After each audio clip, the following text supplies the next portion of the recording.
Alguna vez, con la enciclopedia en mano, ¿cuántos países había estado?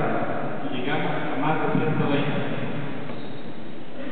Gracias, Memé, por apoyarnos cuando sorpresivamente me autorizaron acá en Chile a mis 18 años, en el año 33, a volver a un país del cual nunca debieron prohibirme entrar. No dudaste en pagarme el pasaje inmediatamente y en apoyar mi retorno a mi patria.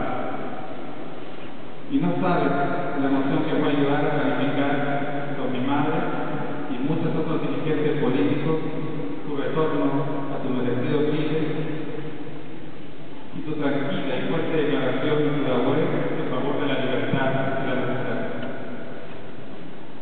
Y en Chile seguiste abogando por los derechos humanos y me compartías tus discursos y entrevistas para que le ayudara a corregírselas.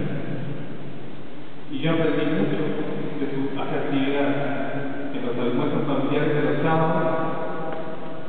Dejaba que todos hablaran, parecía casi un mercado, hasta que ella, con su aparente debilidad, nos interrumpía e intervenía hablando suave, pero certera, y sus comentarios llegaban con silencio de asombro y a veces sin respuesta a ninguno de los reclamos que hacíamos.